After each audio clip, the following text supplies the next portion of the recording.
Hello everyone, welcome back to the BioBeat by Henny, your place to study smart, not hard. Before starting anything, I wanted to say sorry to you for the gap in uploading the videos recently. Things got a bit hectic on my side, but now I'm back, so let's continue the chapter together. Also, you might notice my handwriting a bit smaller than usual. That's because I tried to fit the entire chapter in this one single board so that you see the entire chapter in front of your eyes. So don't judge the size, don't go on the size. The aim was to help you revise quickly and easily in the form of flow chart. So let's start. Now see, on the right hand side I have written topics to be covered. These are the topics that covers the entire chapter, entire cell, the unit of life. Okay, so there are these 10 topics. This 11th one is summary. Let's forget it right now. There are these 10 topics. What is a cell? Cell theory, overview of cell structure, prokaryotic versus eukaryotic, prokaryotic cell, eukaryotic cell, membrane bound organelles, non-membrane bound organelles, nucleus and chromosome, transport across cell membrane. These are the 10 topics. Okay, let's see each one of them in the form of flow chart. Okay, you won't see the detailed notes here. I have explained all the topics in detail. If you haven't studied those yet, please check my playlist on cell, the unit of life. There you will find the entire these long lectures on each of these topics. Okay, so now first let's start with the first topic, that is what is a cell. Okay, we studied that all organisms are composed of cells, right?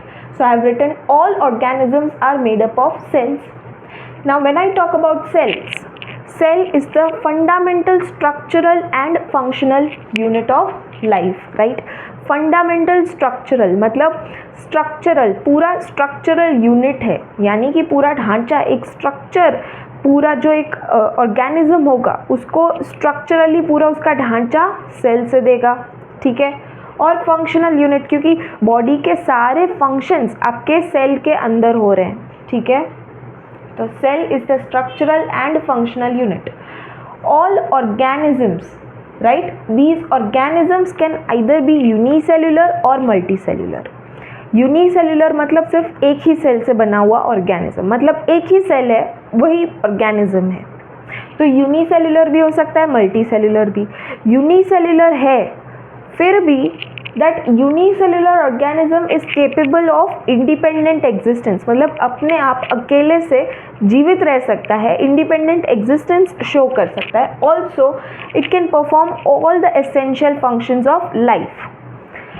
Whereas when we talk about multicellular organisms, in multicellular organisms we can see division of labor.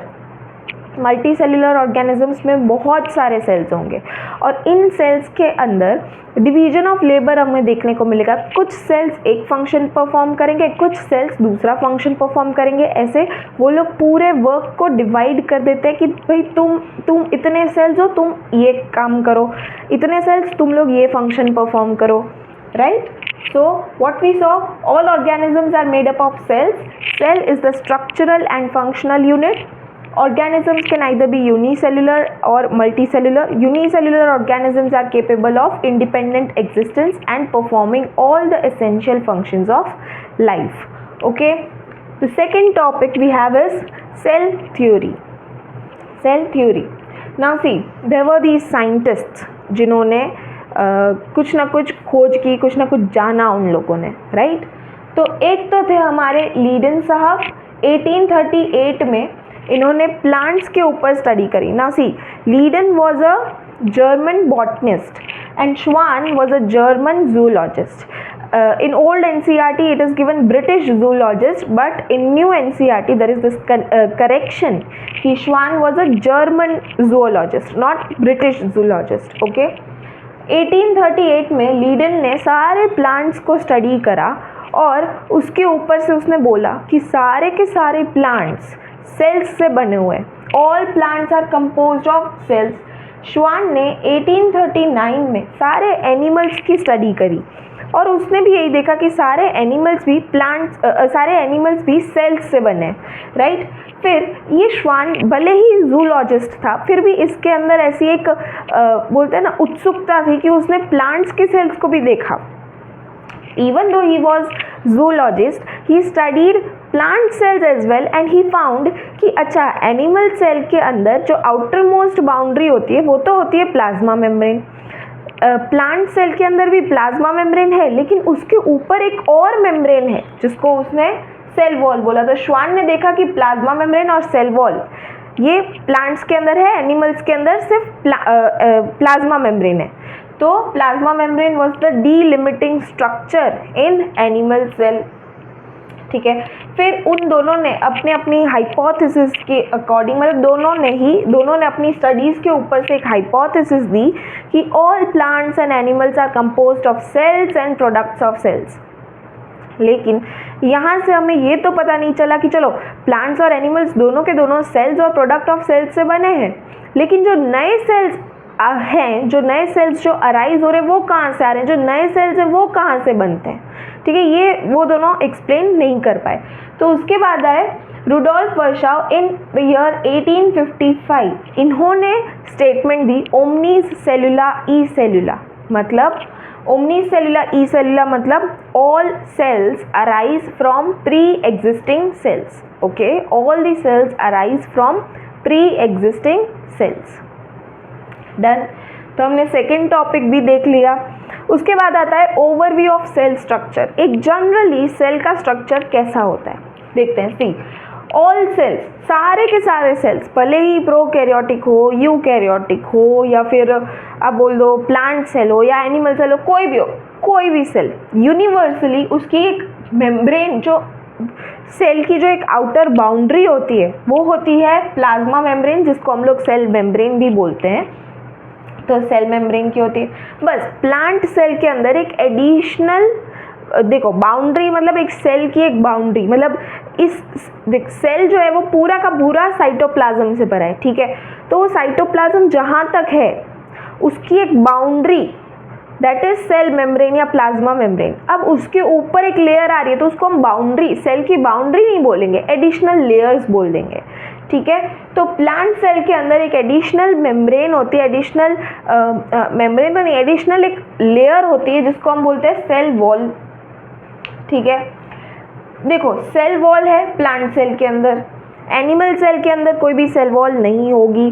जब cell wall की बात आए, तुम्हें जब भी cell wall सुनाई दे कहीं पे भी, तो ट्राई टू रिमेंबर कि कौन से ऑर्गेनिजम्स में सेल वॉल किस चीज़ की बनी है। जैसे कि प्लांट्स के अंदर सेल्यूलोज की बनी है, फंजाई के अंदर काइटिन की बनी है, ठीक है। तो ऐसे जब भी आप वर्ड्स देखो ना, कोई भी ऐसे टर्म देखो, तो उसको कनेक्ट करो, लिंक करो, किसी और ऑर्गेनिजम्स के साथ लिंक हो रही है कि नहीं। यहाँ पे तो मैंने प्लांट सेल की बात करी, वैसे ही तुमको दिमाग में आना चाहिए कि अच्छा फंजाई के अंदर भी तो सेल वॉल होती है, काइटिन की बनी हुई होती है, ठीक है ना। सी सेल है, सेल उसके अंदर होगा साइटोप्लाज्म, ठीक है। अब सेल के अंदर एक न्यूक्लियस होगा, ये न्यूक्लियस इन टर्न क्या कंटेन करेगा, क्रोमोसोम्स या फिर क्रोमैटिन फाइबर्स भी हो सकते हैं, या फिर वो क्रोमैटिन फाइबर्स पूरे पैकेज होके क्रोमोसोम के फॉर्म में भी पड़े हो सकते हैं, ठीक है। इन शॉर्ट जेनेटिक मटेरियल होगा उसके अंदर, राइट। हमने ये देखा था क्रोमैटिन, क्रोमोसोम, जेनेटिक मटेरियल, ये सब जो डिफरेंस क्या है सबके अंदर, ठीक है। यह हमने देखा था न्यूक्लियस वाले लेक्चर के अंदर। किसी को डिटेल में पढ़ना है तो वो वाला लेक्चर जाके देख लो।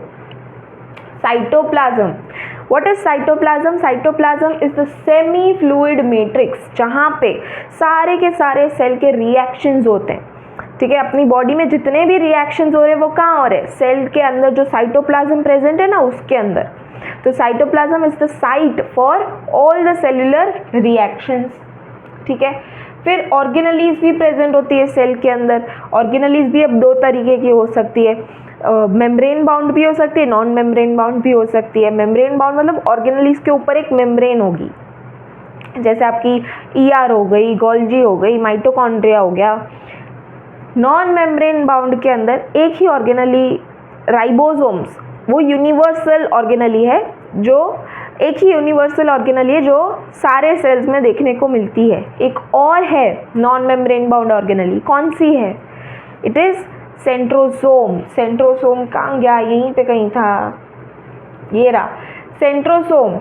ये सेंट्रोसोम क्या है? एक ऑर्गेनली है, नॉन मेम्ब्रेन बाउंड ऑर्गेनली, लेकिन ये यूनिवर्सल नहीं है, ये सिर्फ और सिर्फ एनिमल सेल्स में पाई जाती है।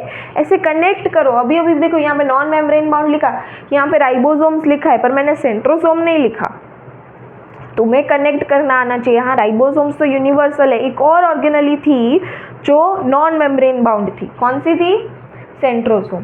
ठीक है, तो हमने क्या देखा थर्ड टॉपिक में? सेल का ओवरव्यू देखने का था हमें कि सारे सेल्स के पास एक आउटर बाउंड्री होगी जिसे हम लोग सेल मेम्ब्रेन बोलेंगे।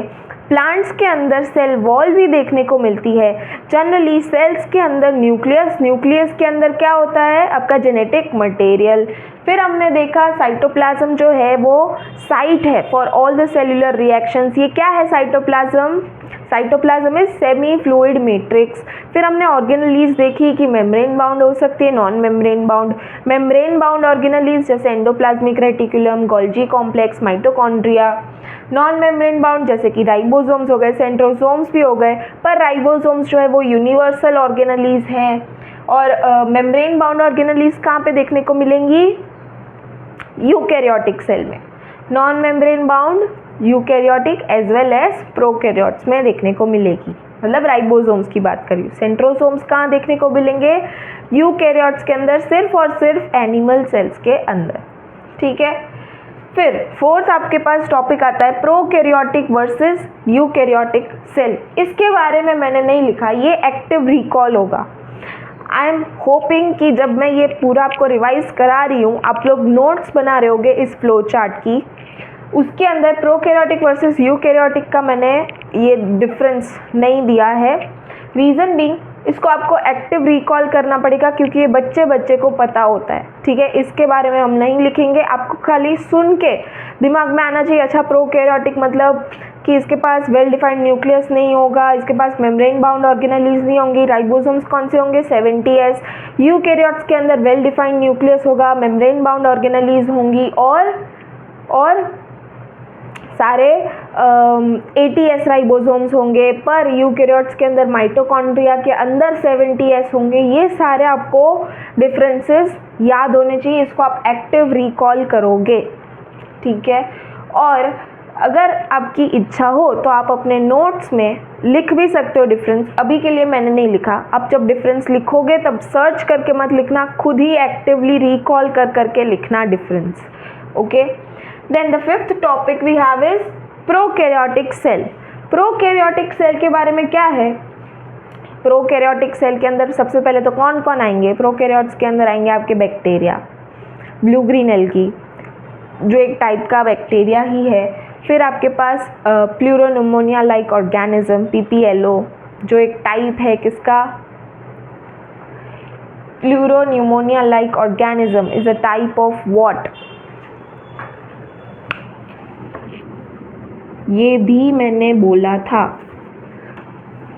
खुद एक्टिव रिकॉल करना। ठीक है, प्रोकैरियोट्स के अंदर सबसे पहले तो सेल एनवलप की बात करेंगे, पूरे एनवलप की, मतलब बाहर से अंदर की तरफ आ रहे हैं। ठीक है, सेल एनवलप मतलब कि सेल को कवर कौन कर रहा है? तो सेल एनवलप में 3 स्ट्रक्चर्स हैं। सबसे बाहर वाला ग्लाइको कैलिक्स, ग्लाइको मतलब कार्बोहाइड्रेट से रिलेटेड है, कैलिक्स मतलब कवरिंग। तो कार्बोहाइड्रेट की एक कवरिंग है ये प्रोकैरियोट्स के अंदर सबसे आउटर मोस्ट। ठीक है, अब ये ग्लाइकोकैलिक्स या तो एकदम टफ रह सकती है, टफ होगी तो कैप्सूल बोलेंगे, अगर लूज होगी तो स्लाइमी लेयर बोल देंगे। फिर हमारे पास आती है सेल वॉल। सेल वॉल का क्या फंक्शन है? प्रोटेक्ट करता है सेल को, प्रिवेंट करता है फ्रॉम बर्स्टिंग एंड कोलैप्सिंग। फिर आप बोल सकते हो कि स्ट्रक्चर प्रोवाइड करता है सेल वॉल सेल का। ठीक है, सबसे अंदर वाली जो है वो है सेल मेम्ब्रेन, जो सिलेक्टिवली परमिएबल है। वो डिसाइड करेगी कि कौन से मॉलिक्यूल सेल से बाहर जाएंगे, कौन से मॉलिक्यूल सेल से अंदर आएंगे। ठीक है, अब ये सेल मेम्ब्रेन ही देखो सेल मेम्ब्रेन जो है वो किसकी बनी है, फॉस्फोलिपिड की। हमने देखा था पूरा स्ट्रक्चर, फ्लूइड मोज़ेक मॉडल हमने पूरा समझा था, राइट। तो सेल मेम्ब्रेन जो है वो फॉस्फोलिपिड की बनी है। लिपिड है मतलब वो एकदम ऐसे समझ रहे हो, रिजिड नहीं होगा, ठीक है, वो फ्लेक्सिबल होगी मेम्ब्रेन। तो उसी फ्लेक्सिबिलिटी की वजह से कई बार सेल मेम्ब्रेन जो है वो इनफोल्डिंग्स बना लेती है, जिसको हम बोलते हैं मीजोसोम। ये जो मीजोसोम है इसका फंक्शन क्या है, डीएनए रेप्लिकेशन में हेल्प कर सकता है, फिर सेल वॉल का फॉर्मेशन कर सकता है, रेस्पिरेशन में हेल्प करता है। उसी जगह देखो मीजोसोम्स तो हैं, ठीक है। कई बार इनफोल्डिंग्स के ऊपर कुछ पिगमेंट्स लग जाती है जिनको हम बोलते हैं क्रोमैटोफोर। क्रोमैटोफोर क्या है, पिगमेंट्स से भरी हुई मतलब एक इनफोल्डिंग है जो कि कलर प्रोवाइड करेंगी, ठीक है। यहाँ पे मैंने लिखा नहीं है, क्रोमैटोफोर लिख देते हैं हम लोग। देखो PPLO होमवर्क है तुम्हारा, PPLO याद करो। मैंने बोला था PPLO is a type of dash, okay. Mesosome लिख दिया है, क्रोमैटोफोर भी बना सकती है।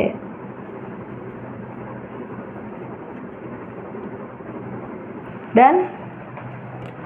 Now prokaryotes also have these inclusion bodies. Inclusion bodies क्या है, देखो उसके ऊपर कोई मेम्ब्रेन नहीं होगी, ऑब्वियसली प्रोकैरियोट्स हैं तो कुछ भी कहीं पे भी मेम्ब्रेन नहीं होगी except cell membrane. Cell membrane को छोड़ के कोई भी मेम्ब्रेन नहीं होगी, तो इंक्लूजन बॉडीज के पास भी कोई मेम्ब्रेन नहीं होगी। क्या होगा, स्टोरेज का काम करता है, जैसे कि कुछ ग्लाइकोजन ग्रेन्यूल्स हैं, ठीक है, ग्लाइकोजन ग्रेन्यूल्स, फॉस्फेट ग्रेन्यूल्स या साइनोफाइसिन ग्रेन्यूल्स, ठीक है। ये क्या होते हैं, ये ग्लाइकोजन थोड़ा देखो ऐसे नहीं होता सेल के अंदर, प्रोकैरियोट्स के अंदर ग्लाइकोजन इधर भी पड़ा, इधर भी ऐसे नहीं होता। सेल बहुत स्मार्ट है, तो वो क्या करता है, ग्लाइकोजन पूरे सेल के अंदर जहाँ पे भी बिखरा हुआ ग्लाइकोजन होगा उसको समेट के एक जगह पे रख देगा। यहाँ पे बहुत सारे फॉस्फेट हैं, पकड़ के एक जगह पे रख दिया, ठीक है। उसी को एक ऐसे गोला सा बन गया, मेम्ब्रेन नहीं होगी, सिर्फ एक ऐसा दिखने को मिलेगा कि अच्छा यहाँ पे इकट्ठा फॉस्फेट पड़ा है, यहाँ पे इकट्ठा ग्लाइकोजन पड़ा है, उसी को हमने बोल दिया इंक्लूजन बॉडीज, ठीक है। राइबोसोम्स, प्रोकैरियोट्स के अंदर कौन से राइबोसोम्स होंगे, 70S राइबोसोम्स। ये 70S किस सब यूनिट से बने होंगे, 50S एंड 30S सब यूनिट्स। राइबोसोम्स का काम क्या है, प्रोटीन सिंथेसिस हमको पता है। फिर प्रोकैरियोट्स के अंदर कुछ सरफेस स्ट्रक्चर्स होंगे, जैसे कि फ्लैजेला हो गया, वो मोटिलिटी प्रोवाइड करेगा। फिम्ब्रे जो कि फिंगर लाइक होते हैं, वो क्या करेगा, अटैचमेंट, ठीक है, अडेशन में हेल्प करेगा। पिलाई जो है वो कॉन्जुगेशन में हेल्प करेगा। मैंने बोला था F positive F negative bacteria, एक बैक्टीरिया जिसके पास प्लाज्मिड है वो यहाँ से अब पिलाई निकालेगा, दूसरा बैक्टीरिया जिसके पास प्लाज्मिड नहीं है उसके अंदर वो पिलाई को इंसर्ट कर देगा, और पिलाई के थ्रू प्लाज्मिड का ट्रांसफ़र होता है। और प्लाज्मिड और कुछ नहीं, जेनेटिक मटेरियल ही है एक टाइप का, ठीक है। तो ऐसे जेनेटिक मटेरियल का ट्रांसफ़र हो जाता है थ्रू पिलाई, इसलिए इसको हम लोग सेक्स पिलाई भी बोलते हैं, कॉन्जुगेशन में हेल्प करता है। Then the sixth topic that we have is eukaryotic cell. Eukaryotic, अभी देखो प्रोकैरियोटिक खत्म कर दिया, अब हम लोग आ गए यूकैरियोटिक सेल के अंदर। यूकैरियोट्स के अंदर सबसे पहले देखेंगे सेल मेम्ब्रेन।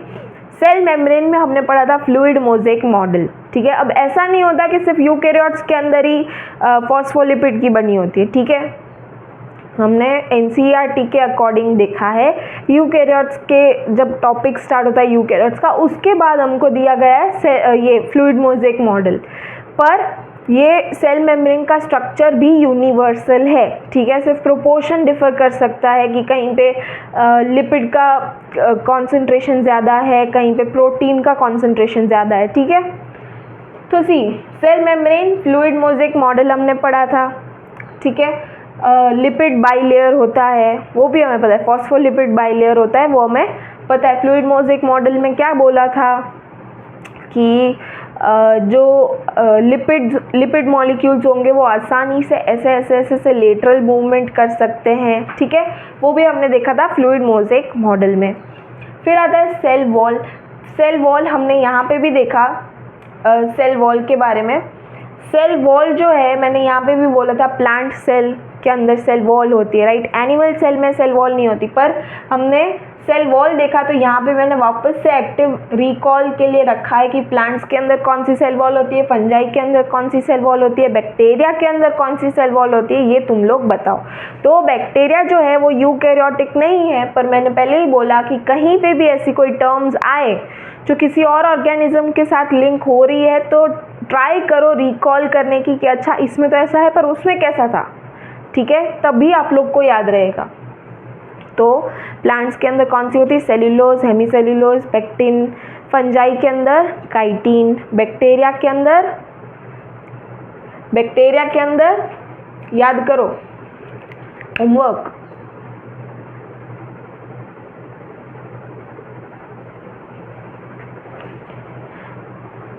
बैक्टीरिया के अंदर कौन सी होती है याद करोगे तुम लोग, ठीक है।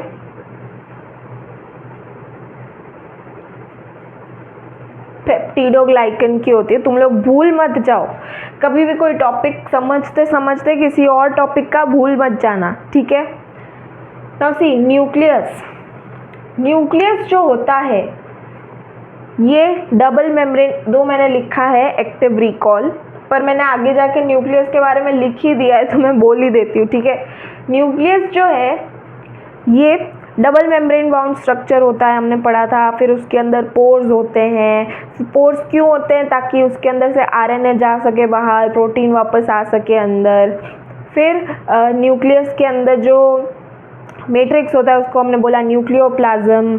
फिर हमने देखा कि न्यूक्लियोलस होता है। फिर क्रोमैटिन होते हैं, कंडेंस होकर क्रोमोसोम्स बन जाता है, जेनेटिक मटेरियल और ये सब, ठीक है। अब याद करते जाना न्यूक्लियस के बारे में। एंडोमेम्ब्रेन सिस्टम भी हमने पढ़ा। एंडोमेम्ब्रेन सिस्टम के अंदर क्या पढ़ा, ईआर, गोल्जी, लाइसोसोम, वैक्यूल। क्या पढ़ा एंडोमेम्ब्रेन सिस्टम के अंदर, एंडोप्लाज्मिक रेटिकुलम। एंडोप्लाज्मिक रेटिकुलम जो न्यूक्लियर मेम्ब्रेन से कनेक्शन में ही निकलती है, एंडोप्लाज्मिक रेटिकुलम। और कुछ एंडोप्लाज्मिक रेटिकुलम के सरफेस पर राइबोसोम्स देखने को मिलते हैं, जिसको हम लोग बोलते हैं आरईआर, यानी कि रफ एंडोप्लाज्मिक रेटिकुलम, जो क्या करते हैं, प्रोटीन सिंथेसिस। जिस सरफेस पर राइबोसोम्स नहीं होंगे एंडोप्लाज्मिक रेटिकुलम के, उसको हम बोलेंगे स्मूथ एंडोप्लाज्मिक रेटिकुलम, और वो क्या करेंगे, लिपिड का फॉर्मेशन करेंगे, लिपिड सिंथेसिस में हेल्प करते हैं, ठीक है। फिर यहाँ से सारा मटेरियल ईआर से जाएगा गोल्जी के पास। गोल्जी के अंदर क्या होता है, पैकेजिंग होती है। फिर पैकेजिंग करके उसका ग्लाइकोसाइलेशन होता है, यानी कि कार्बोहाइड्रेट ग्रुप अटैच किया जाता है उसके ऊपर। उसी से उनको पता चलता है अच्छा इसको इधर जाना है, इसको इधर जाना है, ठीक है, याद आ रहा है। फिर कुछ मटेरियल्स जो होते हैं वो सेल के बाहर भी प्रोवाइड करने के होते हैं, कुछ मटेरियल्स आपके साइटोप्लाज्म में ही प्रोवाइड करने के होते हैं, वो सब होता है, ठीक है। फिर ये गोल्जी कॉम्प्लेक्स में से ही और दो चीज़ें निकलती है, लाइसोसोम और वैक्यूल। लाइसोसोम जो है वो एक ऐसी वेसिकल है जो गोल्जी रिलीज करता है, जिसके अंदर न्यूमरस एंजाइम्स होते हैं, ठीक है। और ये एंजाइम्स क्या करते हैं, ब्रेक डाउन करते हैं, किसका, कार्बोहाइड्रेट, प्रोटीन्स, लिपिड्स, इन सब का। और कभी ऐसा टाइम आए कि सेल बिगड़ जाता है तो वो पूरा सेल कैसे मरता है, तो लाइसोसोम है वो ब्लास्ट हो जाता है, जिसकी वजह से एंजाइम्स रिलीज हो जाते हैं और वो ही पूरे सेल को डिस्ट्रॉय कर देते हैं। वैक्यूल क्या है, वैक्यूल भी एक वेसिकल होती है जो गोल्जी से निकलती है, और ये वैक्यूल प्लांट में ज़्यादातर देखने को मिलती है। प्लांट्स के अंदर जो वैक्यूल्स होती है वो कई बार तो प्लांट्स के सेल की 90% तक वॉल्यूम को ऑक्यूपाई कर लेती है। और ये वैक्यूल्स के अंदर होता क्या है, वेस्ट होता है, फिर आयंस होते हैं, ठीक है। तो बेसिकली सेल को कुछ भी चीज़ नहीं चाहिए तो वो वैक्यूल्स में डंप कर देती है, ठीक है। और बहुत सारे आयंस भी प्रेजेंट होते हैं वैक्यूल्स के अंदर। So here we complete the sixth topic, eukaryotic cell. Then we have membrane bound organelles. देखो एंडोमेम्ब्रेन सिस्टम के अंदर भी मेम्ब्रेन बाउंड ऑर्गेनेलीज ही थी। ईआर, गोल्जी, लाइसोसोम, वैक्यूल, ये भी मेम्ब्रेन बाउंड थी, पर इसको हम लोग एक अलग टॉपिक में पढ़ते हैं, एंडोमेम्ब्रेन सिस्टम, क्योंकि ये सारी ऑर्गेनेलीज एक कोऑर्डिनेटेड मैनर में फंक्शन करती हैं। दूसरी ऑर्गेनेलीज कौन सी है, दूसरी ऑर्गेनेलीज जो यूकैरियोट्स में पाई जाती है वो कौन सी है, mitochondria. Mitochondria power house of cell, ठीक है। माइटोकॉन्ड्रिया भी डबल मेम्ब्रेन बाउंड ऑर्गेनेली होती है। फिर इसके हमने देखे थे क्रिस्टे होते हैं, मैट्रिक्स जो हम लोग साइटोप्लाज्म जो फ्लूइड है, फ्लूइड सेमी फ्लूइड, तो उसको हमने सेल के सेमी फ्लूइड स्ट्रक्चर को ये साइटोप्लाज्म बोला, वैसे माइटोकॉन्ड्रिया के सेमी फ्लूइड स्ट्रक्चर को हमने मैट्रिक्स बोला। फिर इसके पास खुद का डीएनए होता है और ये साइट ऑफ एटीपी सिंथेसिस है। एटीपी जहाँ पे बन रहा है वो क्या है, माइटोकॉन्ड्रिया, और इसीलिए एटीपी यहाँ पे बन रहा है, मतलब एनर्जी करेंसी, ठीक है। तो माइटोकॉन्ड्रिया को हमने क्या बोल दिया, पावर हाउस ऑफ सेल। क्यों? क्योंकि एटीपी यानी कि एनर्जी करेंसी ऑफ सेल वो यहाँ पे बन रही है, ठीक है। प्लास्टिड्स, प्लास्टिड्स भी आपके प्लांट्स में देखने को मिलते हैं। प्लास्टिड्स हमने देखे थे 3 टाइप के होते हैं, क्लोरोप्लास्ट, क्रोमोप्लास्ट, ल्यूकोप्लास्ट। क्लोरोप्लास्ट जिसके पास क्लोरोफिल होगा और ये किस में हेल्प करेगा, फोटोसिंथेसिस में हेल्प करेगा। क्रोमोप्लास्ट जिसके पास पिगमेंट्स होंगे और ये कलर प्रोवाइड करता है सेल को। और ल्यूकोप्लास्ट ये स्टोरेज में हेल्प करता है, जिसका एग्जाम्पल और 3 एग्जाम्पल्स थे, याद करो, एक्टिव रिकॉल करो। एक एग्जाम्पल मैं दे देखती हूँ, एल्यूरोप्लास्ट जो कि प्रोटीन स्टोर करता है। आगे के एग्जाम्पल खुद याद करो। तीसरा हमने देखा वैक्यूल, वैक्यूल यहाँ पे भी आ गया था। वैक्यूल जो है प्लांट्स के अंदर लार्ज होता है, आयंस और वेस्ट मेम्ब्रेन। वैक्यूल की मेम्ब्रेन को क्या बोलते हैं, टोनोप्लास्ट। ये याद रखना इम्पॉर्टेंट है, आ सकता है, ठीक है। Next topic we have is non membrane bound organelles. Membrane bound organelles तो देख ली, नॉन मेम्ब्रेन बाउंड ऑर्गेनेलीज कौन सी होंगी, एक तो राइबोसोम जो कि यूनिवर्सल ऑर्गेनेली है और दूसरी सेंट्रोसोम, सेंट्रोसोम, ठीक है। देखो राइबोसोम्स जो है ये 70s और 80s दोनों हो सकते हैं। 70s प्रोकैरियोट्स के अंदर, जिसके अंदर 50s और 30s आपकी सब यूनिट्स हैं।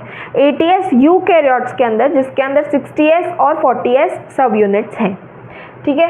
हमने साइटोस्केलेटन देखा था कि जो देखो हमारी बॉडी के अंदर स्केलेटन है जिसका जो फंक्शन है कि सपोर्ट करता है, स्ट्रक्चर प्रोवाइड करता है, ठीक है। वैसे ही सेल के अंदर भी एक स्केलेटन होता है जिसको हम लोग साइटोस्केलेटन बोलते हैं, जो और ये सारे फंक्शंस तो कर रहे हैं, जैसे अपनी बॉडी के जो अपनी बॉडी का जो स्केलेटन है वो जो फंक्शन कर रहा है, ठीक है, परफॉर्म कर रहा है, वो सारे फंक्शंस सेल का स्केलेटन तो करेगा, साथ ही साथ ट्रांसपोर्ट करने में भी हेल्प करता है। जैसे कि एक ऑर्गेनेली है, उसको सेल के इस पार्ट से उस पार्ट तक जाना है तो वो भी हेल्प करता है साइटोस्केलेटन। क्यों? क्योंकि वो समझो ना, ऐसे कोई बूढ़ा इंसान है, उसको स्टेयर्स चढ़ने हैं या उतरने हैं, बिना सीलिंग के वो उतरेगा, सीलिंग रेलिंग, ठीक है, रेलिंग सॉरी, बिना रेलिंग के उतरेगा वो, तो पूरा ऐसे डगमग डगमग करेगा, फिर गिर जाएगा कहीं पे, है ना। पर वहीं पे अगर उसको रेलिंग दे दो या फिर उसको वो स्टिक दे दो, उसकी मदद से वो आसानी से जाएगा ना, तो उसको एक सपोर्ट, उसको एक फ्रेमवर्क मिल गया। वैसे ही साइटोस्केलेटन क्या करता है, एक फ्रेमवर्क प्रोवाइड करता है ऑर्गेनेलीज को, जिसकी वजह से वो लोग ऑर्गेनेलीज इधर से उधर तक जा सक रही है, ठीक है। साइटोस्केलेटन के अंदर हमने देखा था माइक्रोट्यूब्यूल्स, माइक्रोफिलामेंट्स, इंटरमीडिएट फिलामेंट्स, सीलिया और फ्लैजेला देखा। सीलिया और फ्लैजेला की कौन सी अरेंजमेंट थी, 9+2 अरेंजमेंट। फिर हाँ, सीलिया और फ्लैजेला के अंदर जो, मतलब फ्लैजेला के अंदर जो बेसल बॉडी है उसके अंदर 9+2 अरेंजमेंट नहीं होगी, उसके अंदर कौन सी अरेंजमेंट होगी, सेंट्रोसोम जैसी अरेंजमेंट होगी, 9+0 अरेंजमेंट, ठीक है। क्यों रीज़न क्या था कि बेसल बॉडी के अंदर 9+0 अरेंजमेंट है जैसे कि सेंट्रोसोम के अंदर होती है, ऐसा क्यों, रीज़न याद करो।